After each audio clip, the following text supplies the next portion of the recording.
This is something that I'm just learning a lot about. I feel like everything that I come to you with in these episodes are like trial by fire. Every expense that you're doing at this level needs to be justified. Processes, what do you do about retirement plans, decision making, taxes? I just wanted to talk about like the nuts and bolts of not just starting a business, but growing and building a company that I feel like not enough people talk about. Hey, Courtney Sanders here. Welcome back to my podcast and my channel if you're watching this on YouTube, the video version, but I decided that I was going to try my hand at being one of those cool podcasters who actually records their podcast sessions. So I guess I'm channeling my inner Joe Rogan. I don't know, but typically, yeah, it's just, me with some sweatpants on, nailing out these podcasts. But, I figured I'd get gussy up and do something a little different. So welcome wherever you are watching in from. If you are, or rather whether you're listening in from, right? If you're listening in from Spotify or iTunes and you already know the drill, this is kind of like a sit down chit chat with your girl Courtney. But if this is the first time that you are catching my podcast via video, which I guess it would be the first time because this is the first time that I'm doing this, and you are following along on my YouTube channel, you're in for a ride, okay? My YouTube videos tend to be very tight. They're 10 to 15 minutes. I follow a script. I'm in and out. This is not that, okay? So if you're gonna be in the comments like, get to the point, you might want to click off this video because my podcasts are for my crew, okay? My podcasts are for my people, and it's less of like me being the guru and more of me being the guinea pig, and really me sharing the different like experiences and experiments that are going on in my life. And so in today's episode, I wanted to continue my CEO series. So I think this will be the third episode that I've done in my CEO series. And so if you're brand new to my podcast, whether that be the audio version or the video version, the CEO series is something that I've been doing because I just wanted to talk about like the nuts and bolts of not just starting a business, but growing and building a company that I feel like not enough people talk about. So much of the focus online when it comes to building business is about making money and getting clients, and rightfully so, because so many people fail to do even that. But once you get to a place where you have consistent processes in place and you are consistently attracting clients, there's a lot of other things that need to be focused on, right? There's hiring, there's setting up systems and processes. What do you do about retirement plans, decision making, taxes?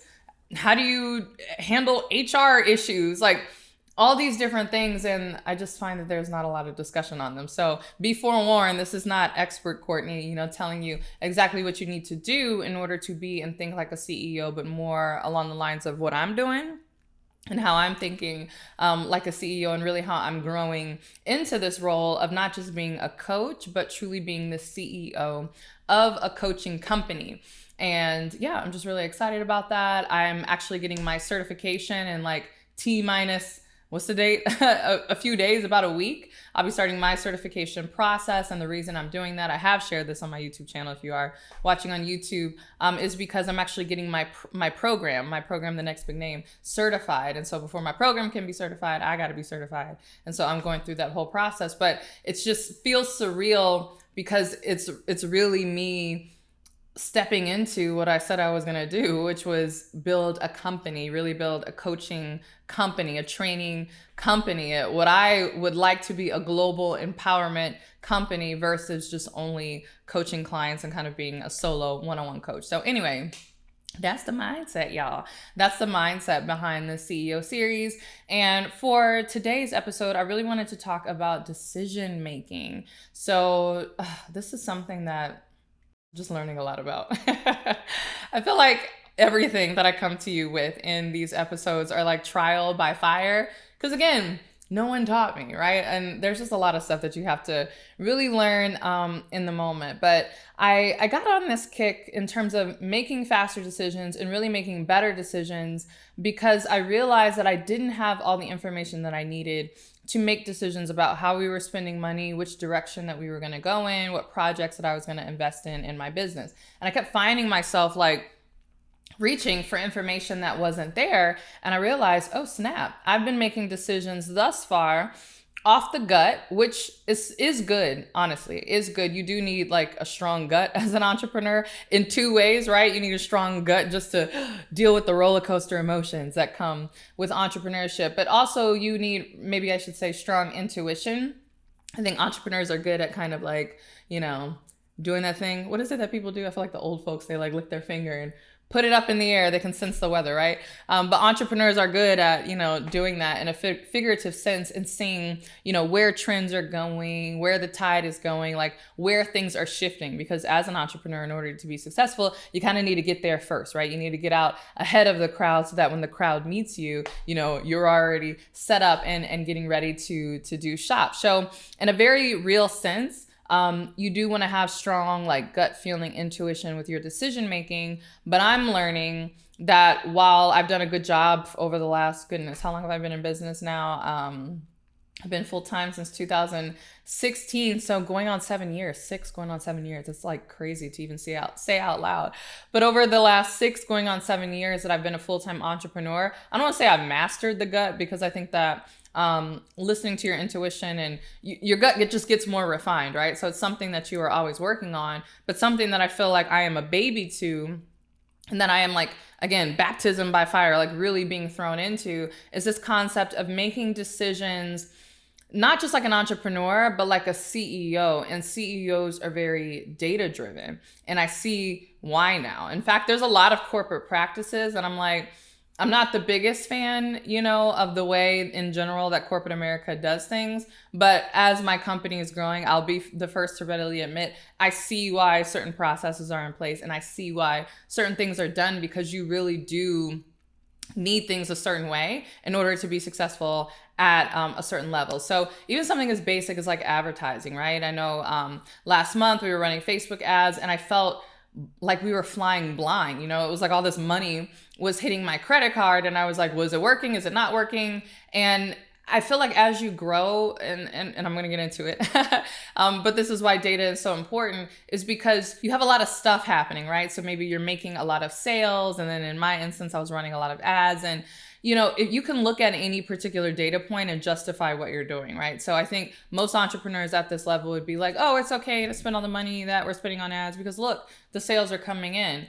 But I'm finding that as we scale and as we get bigger, I need like more nuanced information where it's not enough to say, oh, we're making this amount of sales, so it's okay to spend this much on Facebook ads. I need to directly know, well, are those sales coming from Facebook ads? And if they're coming from Facebook ads, in what way? Is it a person clicked on the ad and then immediately went and purchased something? Or is it that they clicked on the ad, but then they got, on my email list and started watching my YouTube videos, and they were in my world for 6 months, and then they just so happened to purchase something today, right? Like knowing that information leads to two totally different decisions in terms of whether I'm going to increase my ad spend. And that's just one example. And so my team and I, we've been on this project of really drilling down into KPIs. And so if you're not familiar with KPIs, that stands for key performance indicators. And I've been like, yeah, I need KPIs in order to make decisions, because, it's not enough. Like,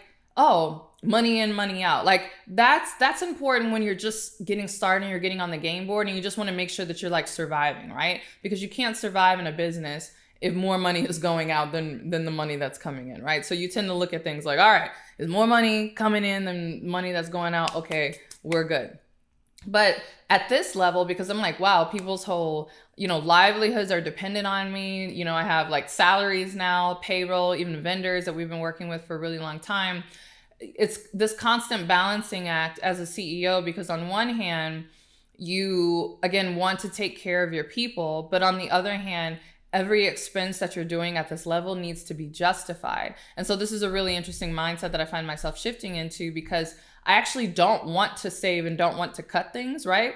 I find that as an employee, when your income is limited because you're only being paid, XYZ from your employer, and you don't have any other entrepreneurial or real estate or whatever endeavors going on, most people tend to be very focused on like cutting expenses to try to save money.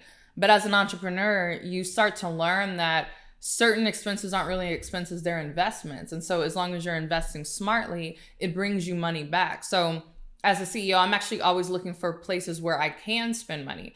But because I'm always looking for places where I can spend money, because I see that spending as an investment and I know, the return that I'm going to get on the other end, I find myself being a bit more ruthless in terms of what those dollars are doing, precisely because I am expecting a return. And so again, and I'm just using this example of Facebook ads because it was top of mind, but even the idea of Facebook ads, again, most entrepreneurs, when they're just getting on the game board, it's like, how can we throw some money at Facebook ads? And then if we get some money out, we're great. But I'm like, any money that I throw at Facebook is money that I'm not throwing at another investment that maybe can give me a greater return. So it's a very interesting place to be, because I find myself not asking, is it working? But more so, is the juice worth the squeeze?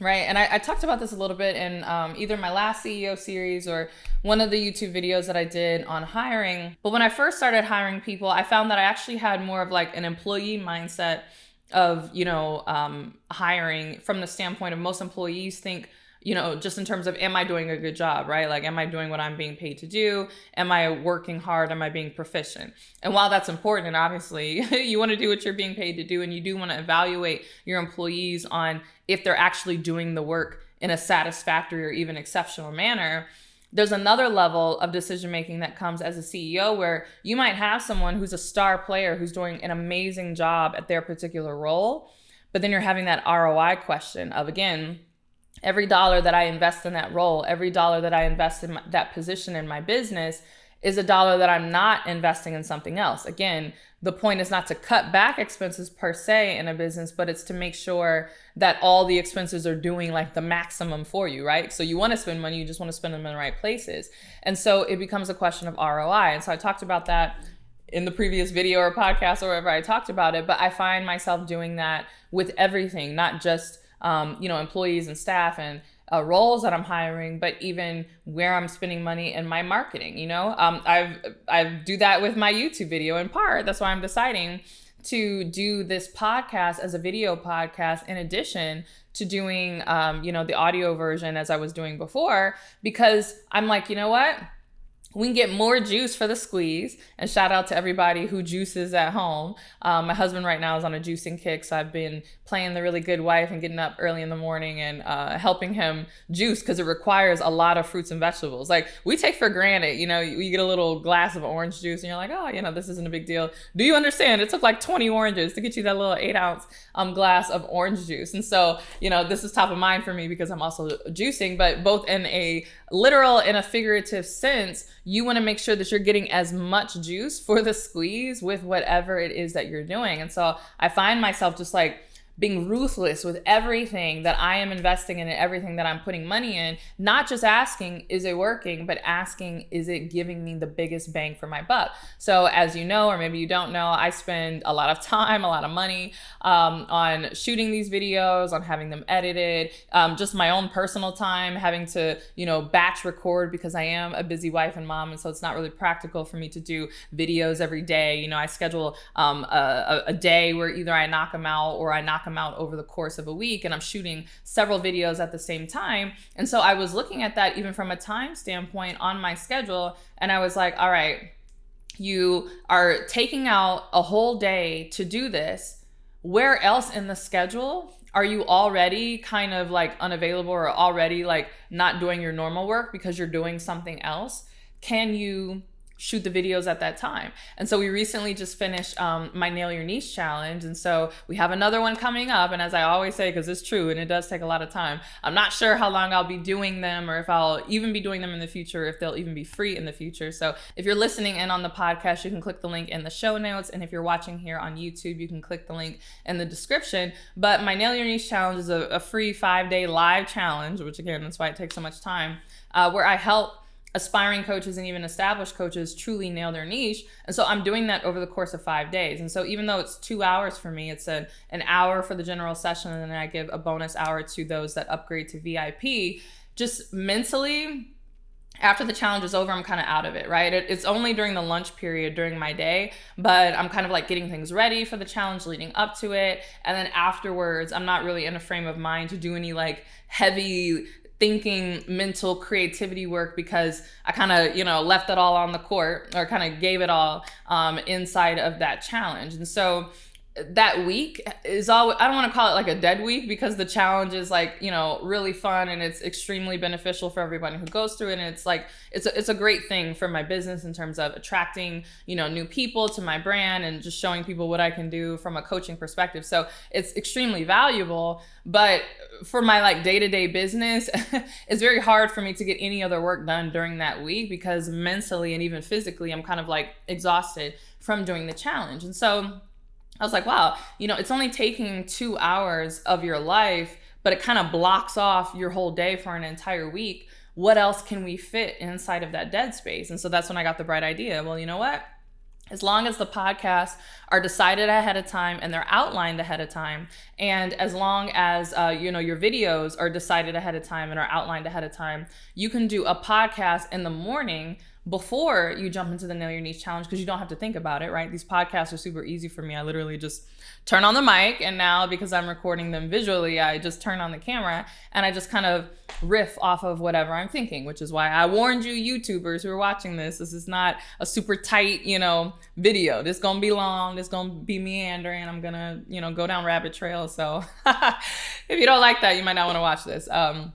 But yeah, my podcasts are super easy. They're like solo episodes. I rarely do interviews. So that doesn't take a lot of like mental exhaustion for me. That's something that I can do, in the morning when, my team is getting ready for Nail Your Niche. And then I can do my Nail Your Niche challenge. And because my cameras and everything are already set up for the last Nail Your Niche challenge, I used the same setup. And so it looked really good live on Zoom. Since the cameras are already set up, you might as well go ahead and just shoot some YouTube videos. And so if I shoot 4 to 5 YouTube videos after each Nail Your Niche challenge. And again, they're already scripted, they're already outlined, and my YouTube videos aren't nearly as long as my podcast. My YouTube videos are like 10, 12, max 15 minutes. So that means I can take an hour after Nail Your Niche challenge and bang out 4 videos, maybe 5 if I'm feeling really energetic. And by the end of the week, I would have had my 20 videos done and, my 4 or 5 podcasts already done. So that's a perfect example of what I'm talking about in terms of evaluating everything that you are spending, not just money, but time. And really, to me, they're one and the same, because time is money. But where am I investing in my business, and how can I get more out of that? And so far, again, this is, as I'm recording this is after Nail Your Niche challenge is over. That was, to me, from a time standpoint, hugely beneficial in that I kind of collapsed time, because before I was going to a studio and recording 4 to 5 podcasts on its own, and I was paying to go to that studio, and that took its own day because I would need 4 hours to get that done. So that day is blocked. I'm paying money, I'm driving, I'm going to the studio just to do the podcast. And then same thing for the YouTube videos. I was having my videographer come here, and we were knocking out 20 videos, in one day. And oftentimes it was taking us 8, sometimes 10 hours to get those videos done. You see that time collapse that we just did there? I took otherwise unused space, the space of time before my Nail Your Niche challenge and after my Nail Your Niche challenge, and I figured out a way to make it work better for me, again, to get a greater ROI from it, simply by reordering, where I was spending that time. So in a very real sense, I'm saving money, right? Because I don't have to, drive to all of these places. I'm saving time now as well. And I'm getting the same amount of output, even more output, because now for my podcast, I can have an additional video that goes with it, which gives me even more content that I use for repurposing, et cetera, et cetera. And I have an entire video on repurposing, which we will also link in the description or show on the screen, or if you are listening to the audio version, we'll link that in the show notes. And so this is what I'm saying. One of the key facets that I'm learning as a CEO is you really have to be very strict and kind of ruthless with your decision making, and don't just make decisions based on gut and instinct, but truly make it based on data, right? Whether it's literal data, like the data I was asking for from my Facebook ads, from the standpoint of okay, how do we know that this ad contributed to this sale, and how long, did it take for the sale to happen, that kind of thing. Or if it's even data in terms of your work schedule, your workflow, your energy, do you notice a certain time of the month, especially for my ladies, do you notice you tend not to be, as productive, right? If that's the case, instead of, barging through it, structure your business to be in alignment with that, right? I notice that for the week of Nail Your Niche, I'm not that productive before and after the challenge because I really share it. I'm teaching live. I give everything I have to the challenge. So instead of just allowing that time to be dead time, I said, what are some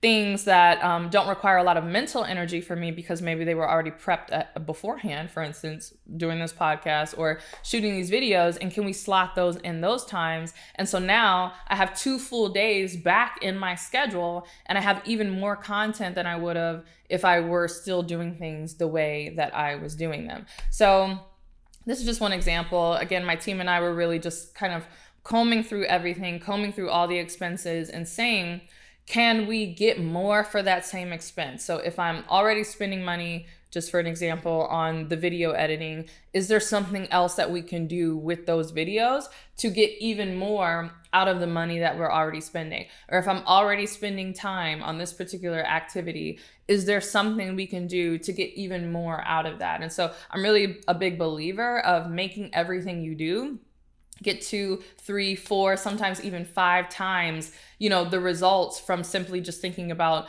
the initial ROI from whatever it is you're doing, right? So just using my YouTube example, YouTube videos, the obvious ROI is, I post a YouTube video and maybe I'll get some subscribers on my YouTube channel, right? Or maybe I'll get some AdSense revenue, which isn't that much. If just in case you're wondering, I make about $1,500 a month off all of my YouTube videos, which is not even enough to cover the editing. Okay, so it ain't much money, right?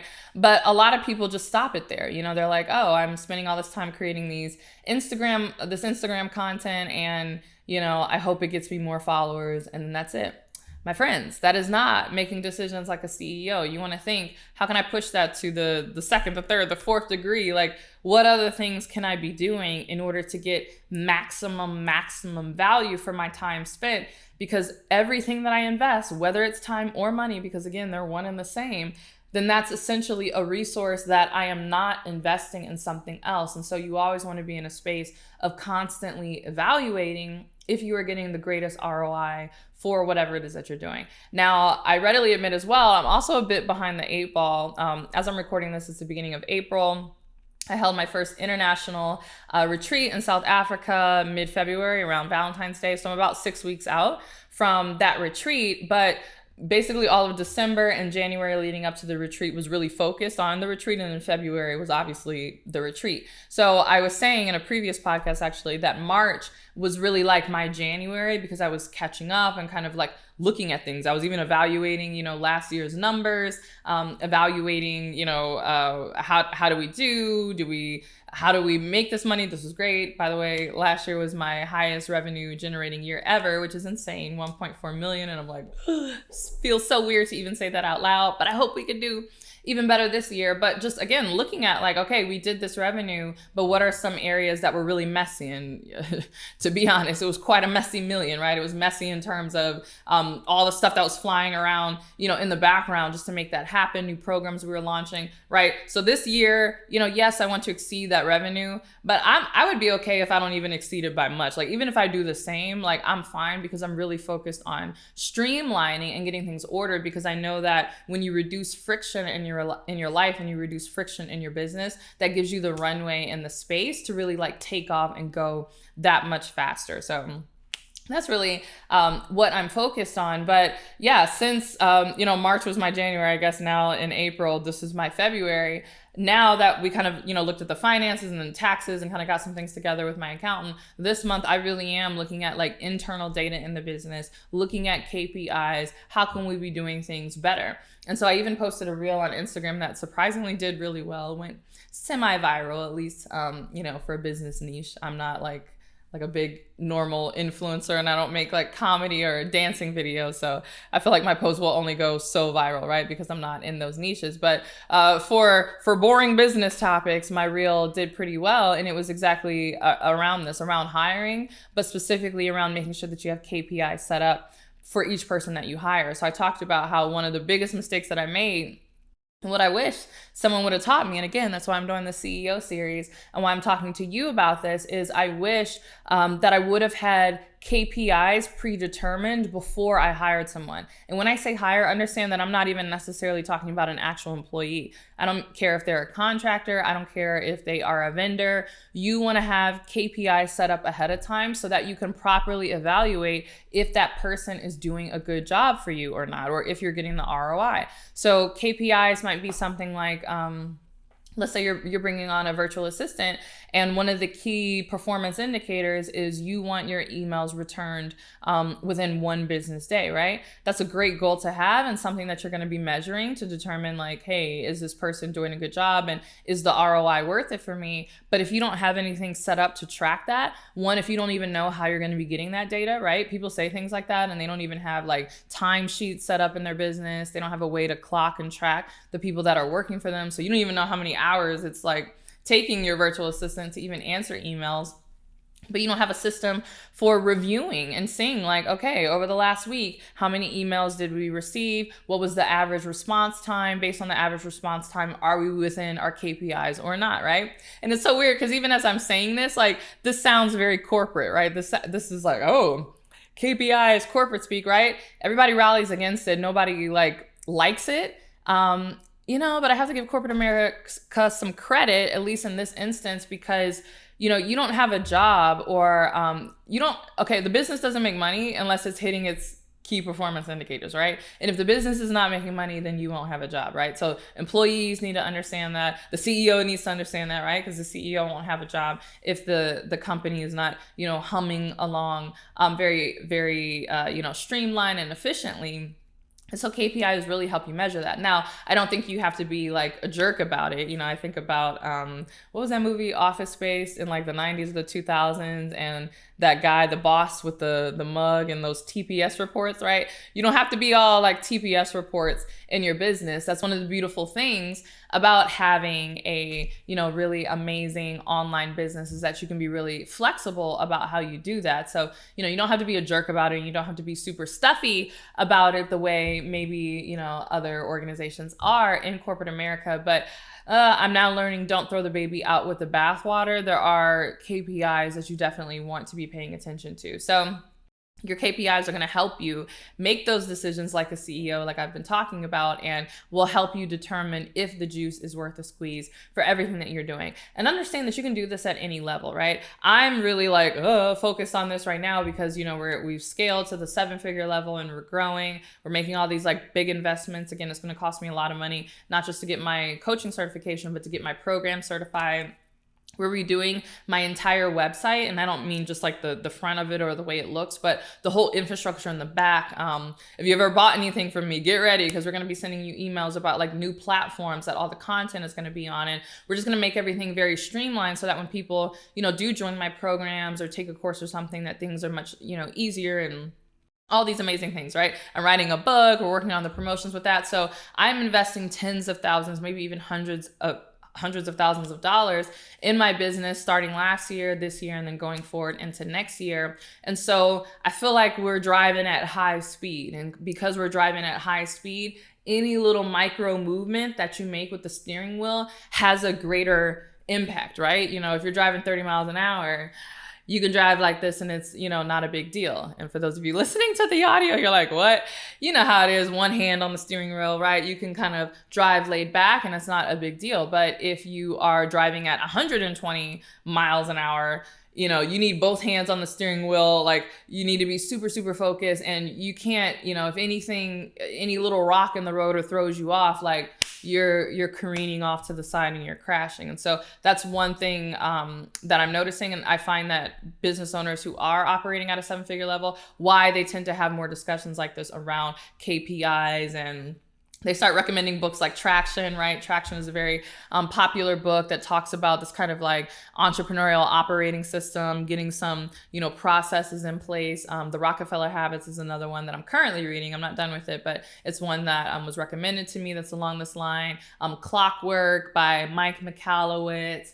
There's several, books on this. I find that when entrepreneurs are either at the 7-figure mark or they're like the multi 6-figure and scaling to the 7-figure mark, that's when this becomes top of mind. That said, though, if you are just getting started, you will do your future self a huge favor if you focus on these topics now. So just like I mentioned, I wish someone would have told me a lot of these things when I was hiring. I wish I would have had a lot of these processes in place when I was just getting started. And I know that can be difficult because I get it. When you're just getting started, like your primary focus is on getting revenue in the door and landing clients, as it should be, because if you ain't got no money, you ain't got no business, right? So you need people to pay you. But if you start getting even a trickle of clients, even if you're not full-time yet, but you are consistently selling, maybe there's one program or package that's really popular for you and you're starting to, grow that. You're like, okay, I think I found my thing that people really want to buy from me, and I'm starting to scale that up. These are definitely things that you want to be thinking about. And you don't have to be super extra about it, but just ask yourself,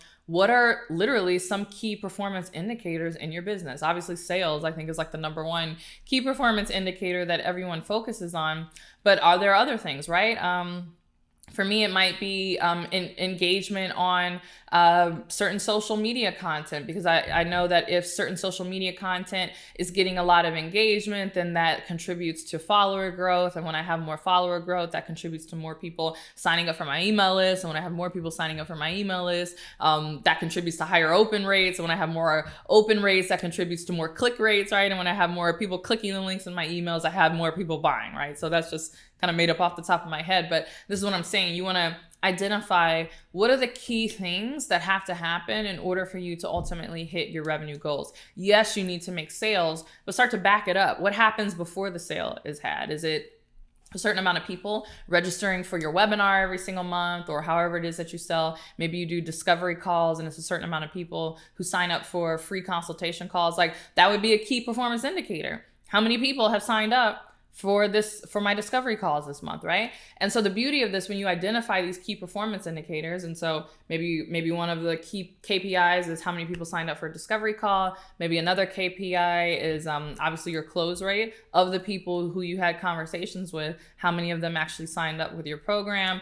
Maybe no-show rate, right? Maybe you had 10 people sign up for your discovery calls, but only 8 of them showed up, right? So you have a 20% no-show rate. You start to identify these KPIs, it gives you places to really focus and to drill down on.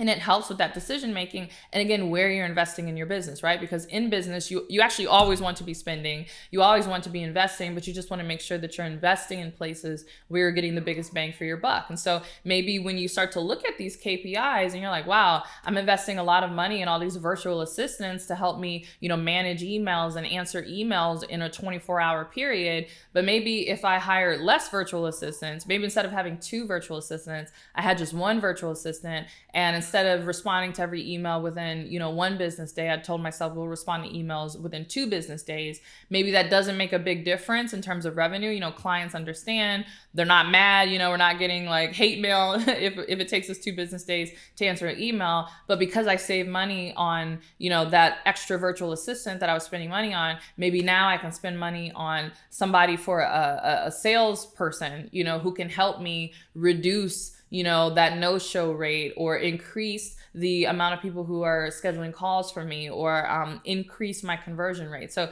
this is what I'm saying. KPIs, data is so important, because you can see clearly. You can kind of like have a 30,000 foot view of what's going on, and you can start to like deploy things, right? It almost reminds me of like a general in war, right? Like back in the day, in like ancient times, oftentimes the general or the king or whoever would like go to the top of the hill. And I mean, I guess this is maybe still a common practice, probably not with all the technology that we have. But back in the day, right, generals and, kings in war would go to top of the hill while the battle was raging below, so that they could see what was happening. And they might realize, hey, this part of the, the enemy's whatever territory is completely open, but nobody is focused on that because the battle is raging over here. So maybe if we take just, 10% of our men and we pull them out of the battle and divert them over there across enemy lines, then, we'll have an in, right? But you can't make decisions like that if you can't see and you don't have a 30,000 foot view. And so for me, KPIs and just having data in general, has been so important for that. And so right now, again, my team and I were working on pulling that data, on building dashboards. Y'all know I'm kind of extra, clearly, my setup. I'm a little extra. So I want dashboards and different things built. I want to be able to click and see at a glance, all the different things that are happening in my business. But, if you're just getting started in this, that's not something that you need. Maybe you just need a spreadsheet. Very simply, I remember when I was running my ads myself and I was tracking sales that were coming from my ads, I had a very basic spreadsheet and I was just tracking how much money did I spend on the ad? How much did it cost me in order to get somebody to sign up for my email list? Of the people who signed up for my email list, how many people actually clicked on the sales page link? Of the people who clicked on the sales page link, how many people bought, right? These are key data points, KPIs, key performance indicators, and I just track them on a daily and weekly basis inside of a spreadsheet. So if you're listening to this, I hope this is really helpful. Again, you are a CEO, even if you are a CEO of one in your business, and I challenge you to go identify, I'm going to challenge you to identify 3 KPIs in your business. If you're listening to this in the audio version, I want you to come over here to my YouTube channel. You should be subscribed to my YouTube channel anyway. And if you're watching here on the video version, I want you to go subscribe to my podcast on both iTunes and Spotify. So make sure you're subscribed to both. But if you're listening to the audio version, I want you to come up with your 3 KPIs, and I want you to leave a comment on the video version here on YouTube and let me know what those KPIs are in your business. And obviously, if you're watching this on YouTube, you can go ahead and leave those comments. But yeah, this has been my first video/audio podcast. I hope you enjoyed it. And that's kind of where I'm at in my CEO series and making decisions like a CEO. And so with that, I will see you in my next podcast episode and in my next YouTube video. Bye.